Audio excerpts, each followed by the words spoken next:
Muito bom!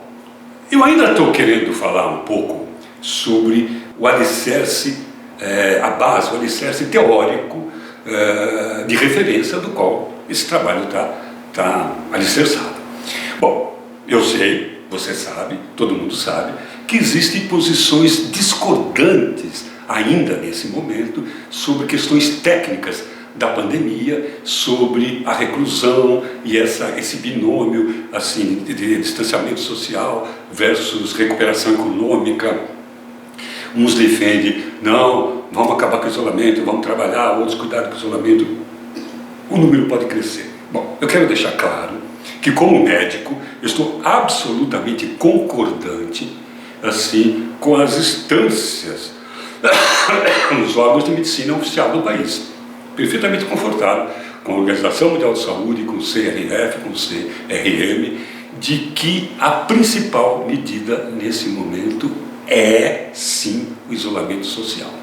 Pronto. Então, isso é uma premissa. Ficar em casa, quietinho, isso daqui é uma premissa para o nosso trabalho. Beleza? Segundo, que coisas que eu vou colocar aqui são baseadas, são calcadas, alicerçadas na minha experiência de vida, cujo alicerce filosófico é um tripé de que nós somos corpo, físico, mente e também somos espírito. Essa tríade, corpo, mente e espírito. A mim, por exemplo, é bem concordante e é em cima desse viés filosófico que eu vou construir as minhas falas. Assim, o homem é muito semelhante, por exemplo, a essa metáfora do centauro, né? Aliás, do Sagitário, que é um centauro com uma flecha para cima, né? Metade cavalo, corpo, instinto, parte animal, animalesco, sistema nervoso central, autônomo, instinto, bicho animal, agressividade, fome, defesa, somos isso. Mas nós temos uma parte mental, vamos deixar isso bem claro, vou reforçar isso mais para frente, uma parte mental, uma parte assim, que só nós temos, inclusive nos animais, só nós temos o córtex, que temos a capacidade de ter uma mentalidade filosófica, refletiva, simbólica, só nós temos que fazer isso. Mas nós temos também a nossa identidade espiritual, por isso estou deixando que em cima desse dogma, se é que você quer usar essa palavra, mas em cima desse alicerce, desse conhecimento, que eu vou calcar, que o homem, a vida, no meu ponto de vista, e nesse ponto de vista que eu abarco, não é meu, eu sou proprietário dele, de que a vida não começa, obviamente, no momento que a gente nasce. A nossa história é muito anterior a isso. E também não termina no momento que a gente morre. O que a gente conceitua como vida, estou aqui alinhando os alicerces teóricos para respaldar o que eu vou dizer. Esse é básico. Então, a vida não começa no momento que a gente nasce e muito menos termina no momento que a gente morre. Então, o que nós estamos vivendo é um pedaço de um grande filme, de uma grande série, com várias temporadas. E esta é apenas uma temporada dessa série, Assim Caminha a Humanidade. Então, isto significa que eu sou, então, um reencarnacionista. Bueno, é isso aí. Esse é o sistema de crença de que eu vou colocar. Repetindo, de que acredito piamente que nós temos que ficar sozinhos em casa, que tudo isso que foi criado para a gente ficar sozinho, e eu vou querer dizer, vou te explicar por quê que eu acredito nisso, e principalmente de que, assim, esse sistema, tudo que eu vou dizer é calcado nesse tripé de que nós somos uma parte corpo, uma parte mente e uma parte espírito, vivendo uma fase muito importante, como eu coloquei, uma temporada dessa grande série que é a humanidade atual neste planeta maravilhoso, essa joinha azul flutuando no espaço que nós chamamos de Terra, nave-mãe. Beleza, muito bom. Criado essa premissa, ficou claro isso? Ficou. Muito bem, isso eu criei as bases do meu ponto de vista pessoal, que não é só pessoal, mas que faz parte do meu ponto de vista. Mas agora eu quero colocar duas leis do mundo psíquico. Yes, é isto. O que é lei? Lei é assim. Não é do meu ponto de vista ou do teu ponto de vista. É assim. Por exemplo, aqui nesse planeta, a lei da gravidade. Né? Se eu jogar um objeto pela lei da gravidade, ele vai cair. Ele vai cair porque vai cair. Se ele não cair, precisa ter condições aqui para compensar o efeito da gravidade. Porque é uma lei. Soltou, caiu. Isso é uma lei. Né? A chuva molha, o fogo queima, assim, a morte é uma realidade para o homem, aquele que nós chamamos de morte, né? É uma realidade para essa condição aqui na vida terrena. Isso são leis, aquelas coisas que não mudam. Então, eu quero chamar bem a atenção, porque isso também vai servir de base para a nossa fundamentação aí, e do nosso trabalho. Que a primeira lei, é o seguinte, não é por ordem de importância, não. A primeira lei, uma delas, é o seguinte: ninguém tem administração, gerência, poder de intervenção sobre o pensamento dos outros. A gente pode influir, a gente pode tentar, mas só nós é que temos gestão sobre o nosso pensamento. Isso tem que ficar claro. Nós não temos gestão sobre o pensamento do outro. Por mais que a gente queira que o outro pense como a gente, chega num determinado momento que tem um limite. É ele que tem que saber. Eu não tenho gestão. Eu, por exemplo, não posso sentir por ele. Eu não posso, por exemplo, sofrer por ele. Se a gente pudesse sofrer, sentir pelo outro, nenhum filho sofreria. Não é mesmo? Todo pai, toda mãe diria assim: chá comigo. Eu já vivi, sou forte, sou macho, sou resistente, sou durona, sou uma mulher de fibra, deixa comigo, meu filhote, eu sofro por você, mamãe, e que mamãe não aguentar, papai aguenta, vocês não precisam sofrer. Não dá para fazer isso. Cada um tem o seu caminho, cada um tem a sua dor, cada um sabe a dor, a delícia de ser o que é, como diria Caetano. Então, lei. Ninguém tem administração sobre o pensamento do outro. Grava isso, entenda isso, incorpora isso.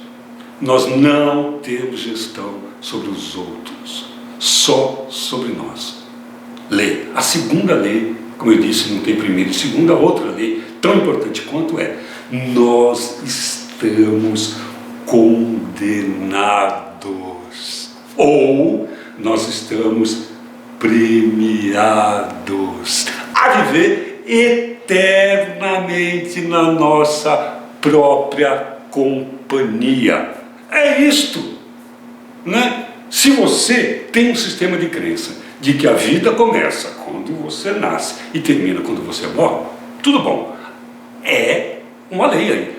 Enquanto você estiver vivo, enquanto você não morrer, você vai ter que viver na sua própria companhia. Todo o resto é transitório. Pode ser transitório. A companhia dos pais, a companhia da família, a companhia dos filhos, a companhia da esposa, a companhia dos mestres, a companhia do patrão, a companhia do terapeuta, a companhia de qualquer um, exceto a companhia de você com você mesmo.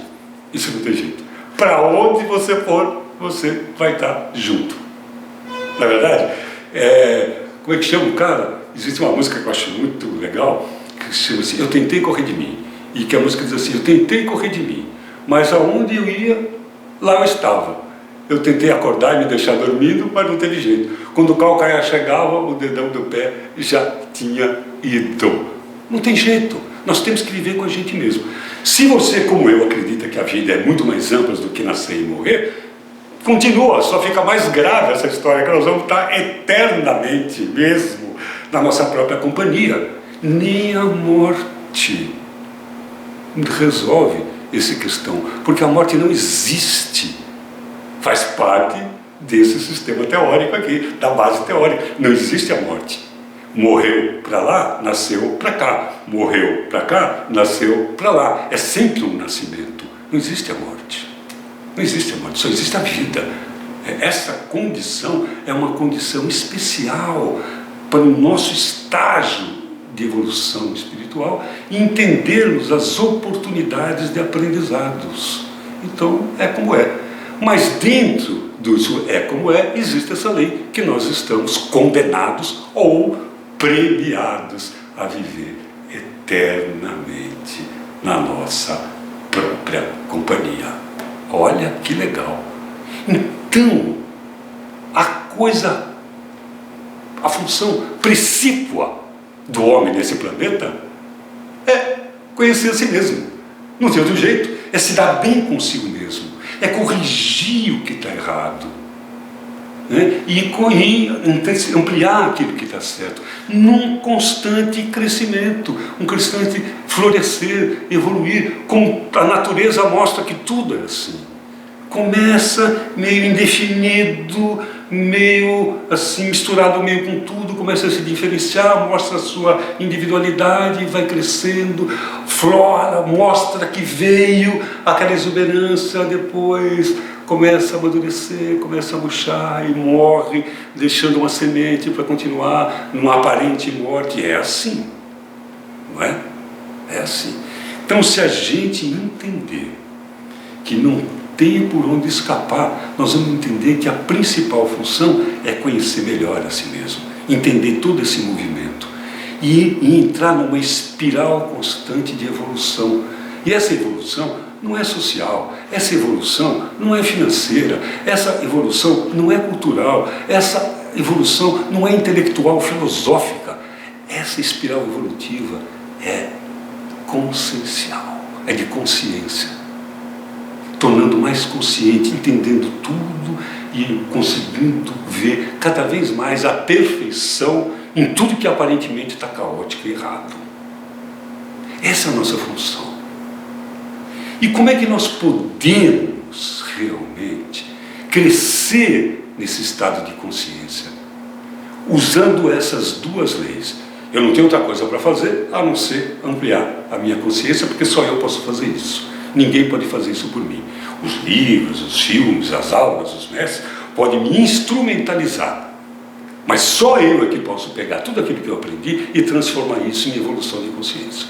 Quantas e quantas e quantas coisas que já me passamos pela vida, agora eu vou falar de mim mesmo aqui. Quantos e quantos livros que eu já li, quantos e quantos cursos que eu já fiz, quantas e quantas conversas agradáveis que eu já tive, enriquecedoras, quantos e quantos insights usando a ayahuasca, por exemplo, que eu já tive, litros e litros de ayahuasca, quantos e quantos insights eu já tive meditando, simplesmente respirando, e quanto de tudo isso que eu entrei em contato, eu absorvi, realmente coloquei em prática e fiz um movimento de maior consciência com isso que eu absorvi. Pouco, falando de mim. A maioria das coisas eu acho lindo e nos escapa, porque esses somos nós. Concorda, acha legal, mas na hora de praticar, não consegue praticar. Ficou no teórico, ou por um tempo deu certo, e depois a gente vai esmorecendo, e vai voltando no dia a dia, naquela coisa, e vai esquecendo do que nós estamos fazendo aqui, nesse planeta. Por que nós estamos vivos aqui? Que é nos tornar mais conscientes. É isso. Pois bem, por hora nós estamos tendo essa grande oportunidade de exercitar isto. E eu quero dizer o seguinte: eu acredito piamente que a solução de toda a harmonia humana está quando o homem compreender individualmente que somos todos um. Até então, nos juntamos em grupos, amontoados, aglomerados, gritando sempre para defender uma posição, um determinado grupo, um determinado valor. E quase sempre, do outro lado, outra aglomeração de pessoas acreditando estarem certas absolutamente e reivindicando alguma coisa. E sempre num valor. Agora nós estamos recolhidos, isolados para pensar no todo. E aqui eu quero chamar a atenção sobre um fato que ele é conhecido também como efeito Isaías. Você pode procurar aí, tem um livro que fala disso, que é do Greg Braden, um cara bem interessante aí, atual, bem relacionado e que tem um discurso muito interessante. E ele coloca nesse livro, que já tem alguns anos, que chama-se Efeito Isaías, que se toda a humanidade, ou pelo menos 2/3 da humanidade, 2/3, olha aí, não é? Assim, 2/3 que significa o quê? 60%, né? Um pouquinho mais aí, 63%, sei lá, então. Se conseguir 70% das pessoas conseguirem alinhar as suas mentes com um único propósito de ampliar, de cura, de amor, de solidariedade, se a gente conseguisse isso, por um momento, esse momento daria um salto quântico no nível de consciência coletivo do planeta. No sentido do amor, de consciência, de mudar de dimensão, de entrar noutra vibe, de entrar noutra faixa vibratória de pensamento, de sentimento, de ação, de relação. É isso. Nós estamos muito próximos de acontecer isso. Por enquanto ainda estão havendo muitas discórdias, pontos de vista isolados, separados, brigas, utilização política, mas daqui a pouco isso tudo vai virar passado. A utilização política vai ficar ridícula. Todos vamos perceber que somos um só, humanidade. E vamos alinhar todo o nosso pensamento, sem fronteiras, numa solidariedade para preservar e salvar a espécie humana. Quando nós fizermos isso, nós vamos entender o que eu estou chamando de festa espiritual. Então, como eu disse, a maneira de nós agirmos é isoladamente, é não agir, isto é, ficando em casa, a não ação, mas numa ação muito interessante de um mergulho interno. De um mergulho interno. Essa é a hora. Por quê? Imagina o seguinte, a humanidade não vai ser a mesma quando voltar tudo isso. Nós estamos passando por uma coisa muito interessante. E é bem importante que esse evento nos pegue no melhor momento que nós estivermos, mentalmente, espiritualmente. É isto, no melhor momento. Então, muito cuidado com o medo, muito cuidado com o desespero, muito cuidado com o pensamento crítico, muito cuidado com a sintonia da morte, do Thanatos, que também está circulando, porque não é isso. É bem importante nesse momento que esse episódio te encontre no melhor que você tem, na melhor calma, no estado mais consciente, no estado mais amoroso, no estado mais firme e tranquilo possível. É esse o objetivo desse curso, deixar você fazendo o que precisa, estar mentalmente mais tranquilo possível neste momento. Esta é a ideia, porque é o seguinte, essa, vamos dizer assim, imagina que, por exemplo, nós vamos ter uma prova amanhã, assim, tipo Enem, tipo vestibular, sei lá. Então nós estamos na semana da revisão para poder fazer essa prova. Então, do que eu estou querendo fazer isso? Atenção no que eu vou te falar, porque talvez esse seja a grande pérola deste curso, que eu vou te dizer agora. O grande trabalho nosso agora é mergulhar na nossa sombra. É isto. O grande trabalho agora é nós usarmos o nosso tempo disponível, a nossa capacidade de concentração, a nossa capacidade de percepção da realidade e as suas multifaces, de que chegou a hora de nós mergulharmos nas nossas sombras. Naquilo que a gente tem de imperfeito, naquilo que a gente tem de feio, naquilo que a gente esconde, não só dos outros, mas principalmente, primeiramente, de nós mesmos. Chegou o momento de nós estabelecermos, assim, este pacto conosco mesmo, de coragem, de mergulhar e examinar detalhadamente, de maneira heróica, assim, cada imperfeição nossa, sem justificativa, sem olhar para o outro, sem querer colocar a responsabilidade no mundo, na esposa, no marido, no filho, no patrão, no outro. Não. Entender que agora é a hora de colocar o holofote dentro de nós e iluminar, em cima de nós, e iluminar o nosso lado escuro. Se nós não examinarmos as nossas sombras, nós não poderemos perceber o que late, o brilho da luz que está chegando, que já está aqui. Existe uma música, acho que é do Taiguara, que diz: quem não sabe a sombra, não sabe a luz.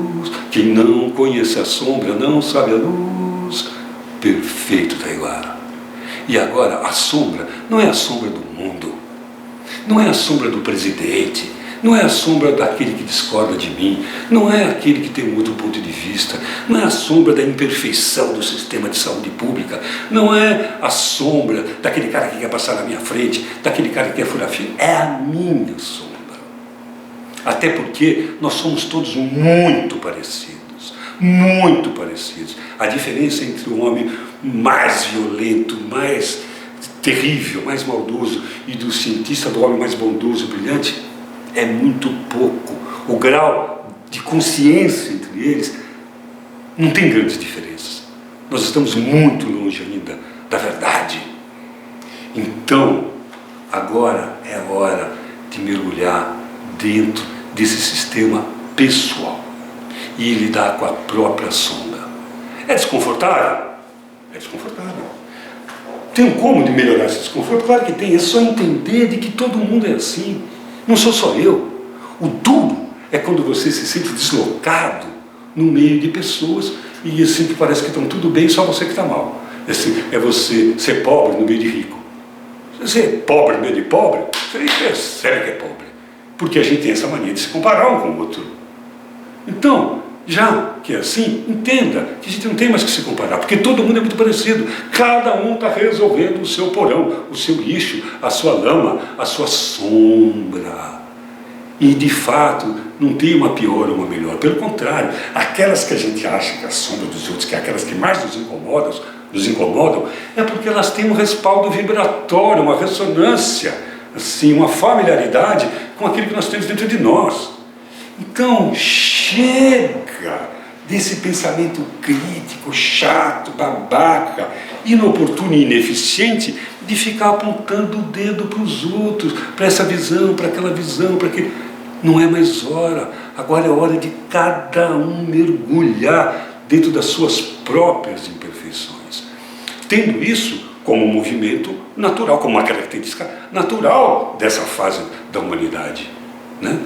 Faz parte, e sem ficar conduído por conta daquela ideia que nos venderam de perfeição. O grande problema da humanidade é que o nosso sistema pedagógico, maniqueísta de certo e errado, enfiou na porra da nossa cabeça de que o certo é ser bonzinho, de céu e de inferno, criando um discurso ideal e numa natureza animal, errática, experimental, emocional, com puta de um tesão, cheio de vontade, fraco.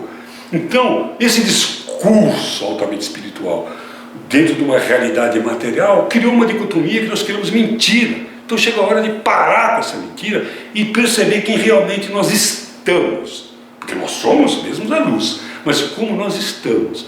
E olhar sem medo, né?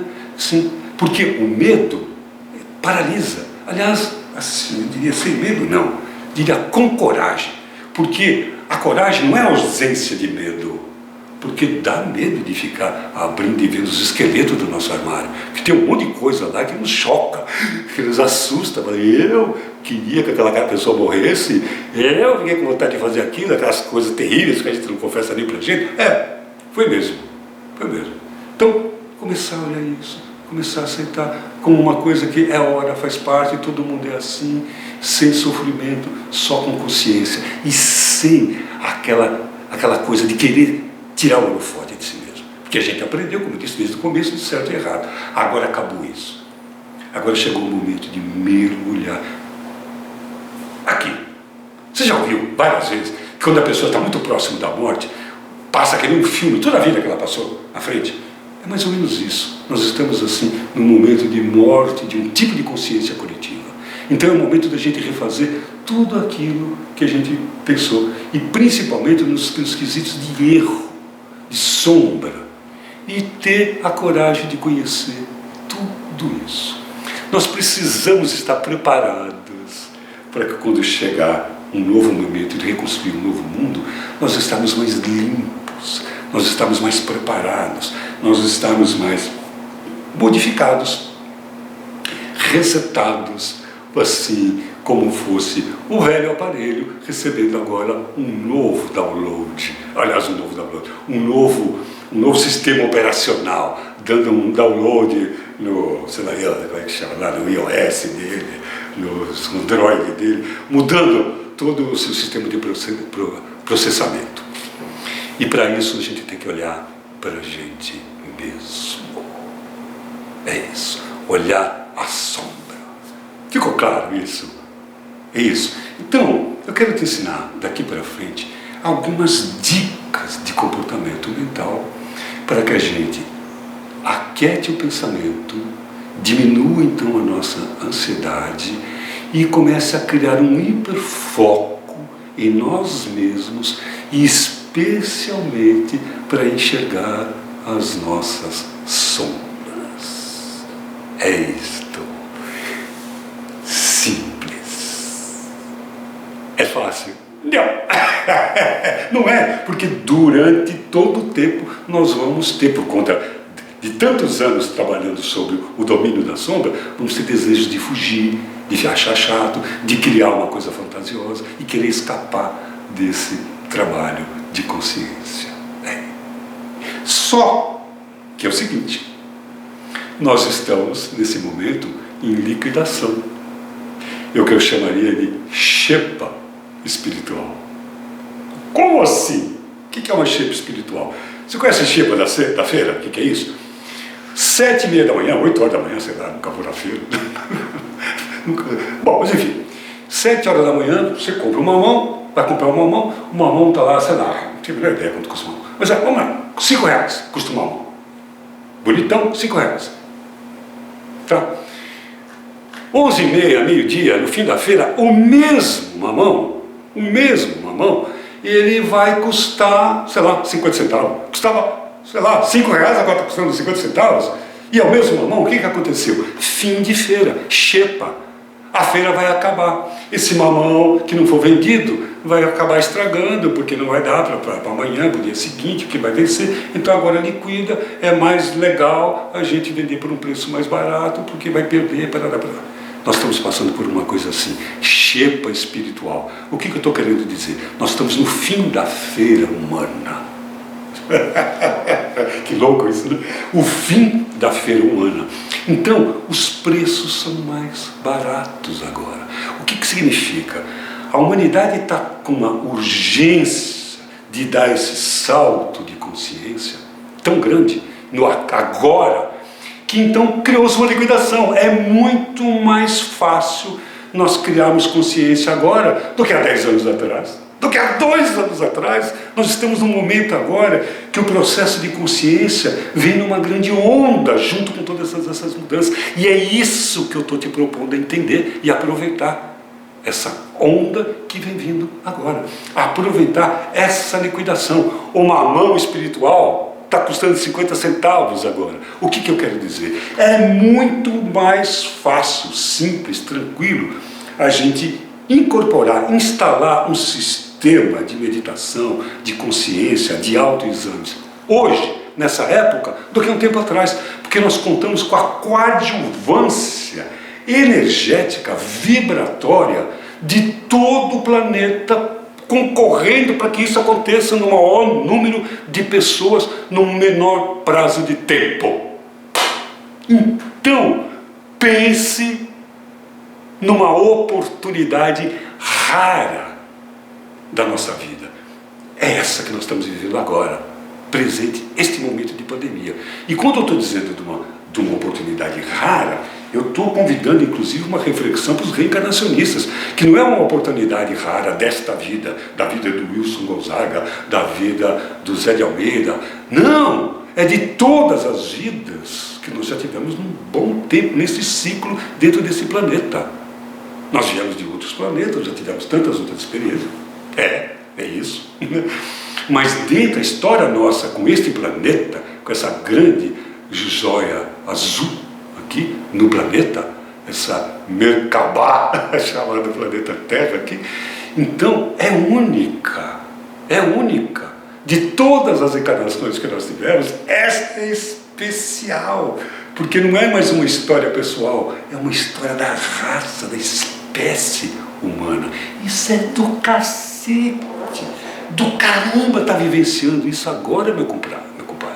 Isso é muito especial, Isso é que eu chamo de festa, e que nós não podemos perder isso de vista, perceber e não ficar naufragando na tragédia, e perceber a sutileza de tudo isso e aproveitar isso para sair do outro lado mais inteiro, mais iluminado, mais consciente, mesmo que não esteja encarnado. Alguns de nós vai desencarnar. Seguinte, eu estou com 66 anos, morando em Manaus, onde o pau está quebrando. Agora vai quebrar o pau em todo quanto é lugar. Morando em Manaus, médico, diabético há mais de 30 anos, alguns probleminhas vasculares por conta de anos de diabetes, né? E funcionário da saúde, médico. Então eu sou um grupo de risco clássico. Tem motivo para estar preocupado? Claro que tem. Tem motivo para estar com medo? Claro que tem. Mas vou combater isso daí, vou estar tranquilo. E que se por um acaso esse vírus me pegar e eu desencarnar, amém. Né? Como eu já disse algumas vezes, quero estar pronto para estar voluntário do outro lado para ajudar uma série de velhinhos e pessoas que estão desencarnando e que podem se sentir muito desamparados do outro lado, e eu quero estar do outro lado para ajudar essas pessoas, se eu puder. Já estou me voluntariando aqui. E é isto. O que eu posso fazer? É isso. O que eu posso fazer é colocar em prática tudo o que eu estou querendo ensinar para você. Aí. Beleza? É isto daí. Fica comigo aqui, que nós temos mais conversa por aí. Tá bom? Até já.